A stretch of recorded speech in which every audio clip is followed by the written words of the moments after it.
जय श्री राम, जय श्री महाकाल। पेटीएम एक ऐसी कंपनी है, मुझे लगता है ये प्रोडक्ट मेनली हर कोई यूज़ कर रहा है।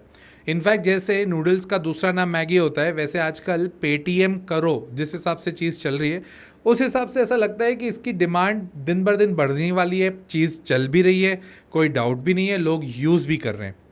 बट जिन लोगों ने आईपीओ में पैसा लगाया वो अत्यधिक दुखी हुए। एक समय पर ऐसा लग भी रहा था कि कंपनी खत्म भी हो सकती है, क्योंकि फिनटेक फिनटेक का मतलब फाइनेंशियल और टेक्नोलॉजी दोनों मिलाकर एक सेक्टर जो बनता है उसका नाम होता है फिनटेक। फिनटेक में जिस हिसाब से ये कंपनी लॉन्च हुई और जिस हिसाब से कंपनी का डाउनफॉल आया, डर तो लग गया था।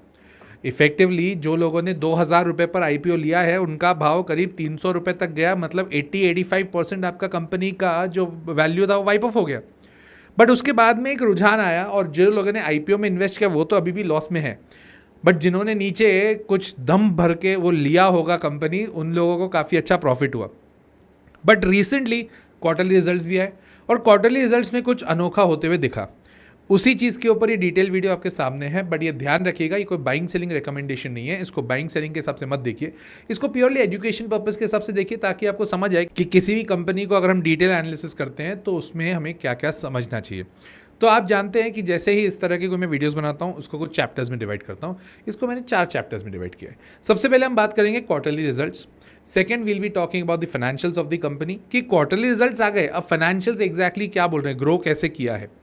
Third will be talking about the business news, company के बारे में एग्जैक्टली न्यूज़ क्या चल रही है। Fourth will be talking about the technicals and fifth मैं आपको ये तो ज़रूर बताऊंगा कि मैं इसमें इन्वेस्टेड हूँ या नहीं, ये वाली चीज़ बताना ज़रूरी भी है। So let us begin the video with the first chapter, that is quarterly result. First time company आई है प्रॉफिट्स में। ये बहुत बहुत राहत की खबर है अगर कोई लॉन्ग टर्म इन्वेस्टर है तो।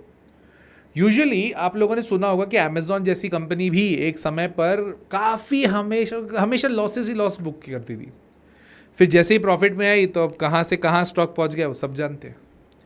जब कोई भी आईपीओ में कंपनी आती है तो लोगों का एक बार कहना होता है कि सर कोई बात नहीं, लॉस मेकिंग है, आज नहीं तो कल ये जाकर प्रॉफिट्स क्रिएट करेगी, तो तब के लिए पैसा लगाइए ना, अभी तो हमको सस्ते में मिल रहा है।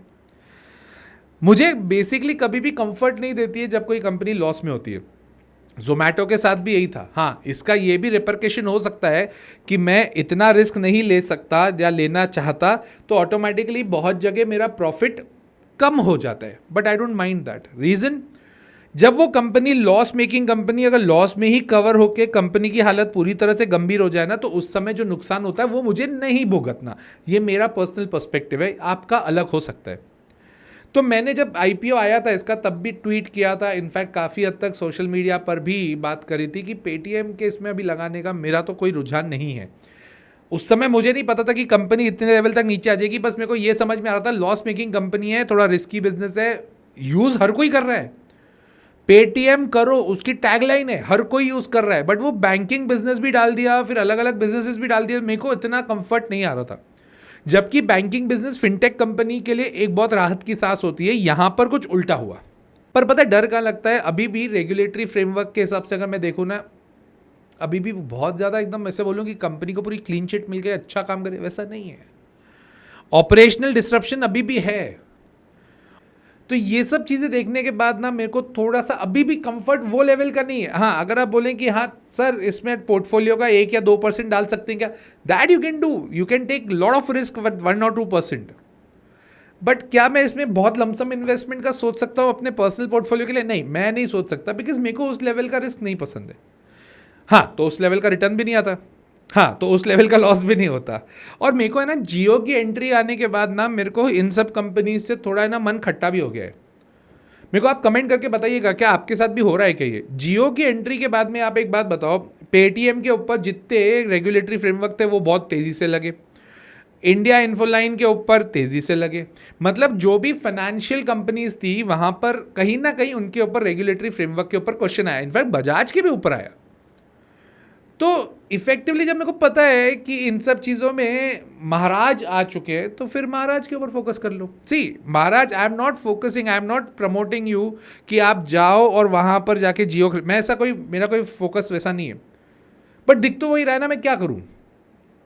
तो क्वार्टरली रिजल्ट्स तो बता रहे हैं कि हाँ भैया पेटीएम का अच्छा रिजल्ट है, कोई डाउट नहीं है, बट फोकस और भी चीज़ें करनी पड़ेंगी। Let's come to the second chapter, that is financials. Financials की अगर मैं बात करूं तो सेल्स इनके, अगर जून क्वार्टर की बात करूं, कंपेयर कर रहा हूं मैं जून 24 क्वार्टर से, तो 1502 करोड़ का जो सेल्स था वो बढ़कर हो गया है 1918, जो कि अभी मैंने बताया कि 27% से इनका रेवेन्यू बढ़ा है।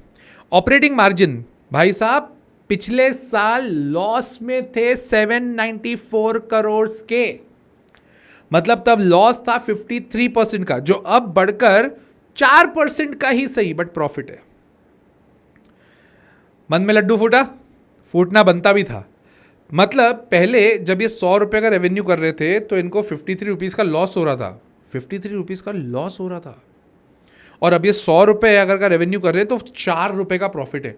भाई साहब -53 से अगर आप +4 पे आते हो, amazing growth. Profit after tax जो पहले लॉस था 840 करोड़ का लॉस था, जो बढ़कर हो गया प्रॉफिट आफ्टर टैक्स हो गया है 122 crore 122 crore. Amazing results. But in fact अगर आप मार्च 25 क्वार्टर को जून 25 क्वार्टर से भी कंपेयर करोगे ना, तब भी लॉस था। तब भले लॉस 5% का बचा था बट लॉस था। फर्स्ट टाइम कंपनी अपना प्रॉफिट शो करी है। तो भाई साहब आपने जो 300 रुपये का शेयर प्राइस देखा है, वहां से अगर 1100 रुपये तक जाता है शेयर प्राइस, तो ही तो दम वाली बात हुई ना। तो बस ये बहुत खुशखबरी है, ठीक है। FIIs की अगर मैं बात करूं तो 77% से गिर कर 54% हुए हैं, और DIIs ने उतना स्टेक खरीद लिया है, ठीक है, कोई दिक्कत नहीं। पब्लिक ने भी स्टेक बढ़ाया है 21 to 29। न्यूट्रल बात है, क्योंकि FIIs घटा रहे तो DIIs खरीद रहे हैं, और पब्लिक की बढ़ गई है, तो वहाँ पे थोड़ा सा कंसर्निंग है, बट न्यूट्रल है। I will not consider this thing as a very critical point to focus on. Let's come to the third chapter, that is business news. Business news की अगर मैं बात करूं तो विजय शेखर जी जो इनके ओनर हैं, उनका कहना है कि अब खराब समय खत्म हो चुका है, इससे ज़्यादा खराब नहीं हो सकता था, अब नहीं होगा।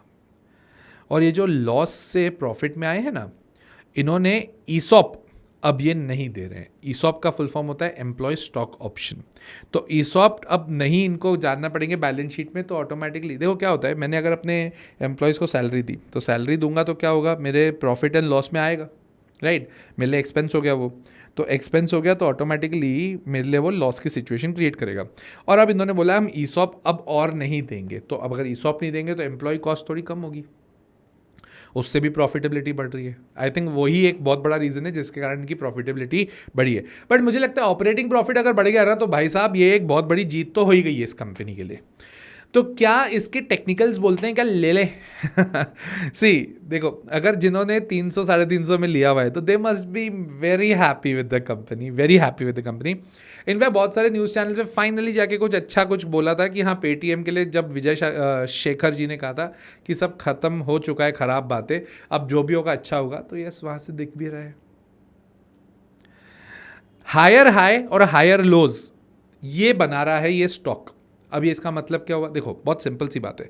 हायर हाई हायर लो एक टेक्निकल चार्ट्स का एक फंडामेंटल होता है। टेक्निकल चार्ट्स का फंडामेंटल होता है, मतलब टेक्निकल चार्ट्स का कॉन्सेप्ट होता है। उसके बेसिस पे अगर मैं देखूं तो जब तक 1040 के ऊपर है ना, तब तक बढ़िया है, कोई दिक्कत की बात नहीं है। इनफैक्ट उसके ऊपर चला तो और ऊपर ही जाएगा।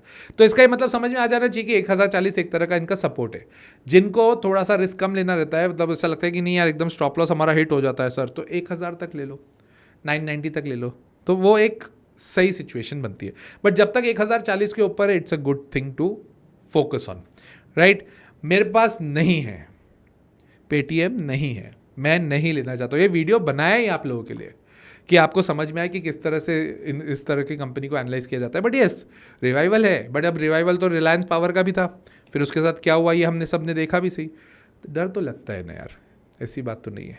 तो मैं तो इसमें इन्वेस्टेड नहीं हूँ, मैं आगे फोकस भी इतना नहीं कर रहा हूँ, क्योंकि मेरे पास दूसरी कंपनीज है जिसके ऊपर मैं फोकस कर सकता हूँ। और जैसे भी मैंने आपको बताया हायर हाई हायर लोज, अगर इस तरह से आपको चीज़ें समझनी है तो ये वीडियो देख लो। अगर आप स्टॉक मार्केट में इन्वेस्टिंग करना चाहते हो, फंडामेंटल एनालिसिस सीखना चाहते हो, टेक्निकल एनालिसिस सीखना चाहते हो, और अपना पैसा मल्टीप्लाई करना चाहते हो, सीखना चाहते हो, तो मेरा कोर्स है द लॉजिकल इन्वेस्टर, जहां पर ये सारी चीज़ें सिखाई जाती है।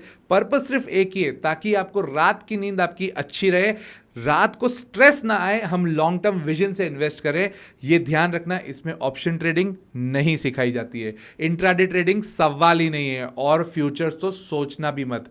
हमें लॉन्ग टर्म इन्वेस्टिंग सीखनी है तो मेरा कोर्स है द लॉजिकल इन्वेस्टर, जिसके लिए आप रजिस्टर करा सकते हो। कमेंट कर दीजिएगा course, my team will give you a number जहां पर आप कॉल करके डिटेल्स ले सकते हो, और you can register in on my website that is cnnikhilnirani.com and I will see you in the course. तो आई होप कि आपको मेरा कंटेंट अच्छा लगा होगा और ये वाला वीडियो आपकी डिमांड पे ही था, तो लाइक कर दो यार, सब्सक्राइब कर दो चैनल, और शेयर करना अपने दोस्तों के साथ। साथ ही साथ कमेंट करके मुझे ज़रूर बताना और कौन सी कंपनी पर डिटेल वीडियो चाहिए, मैं ज़रूर बनाऊंगा जैसे ये भी बनाया है। टिल देन, जय श्री राम, जय श्री महाकाल।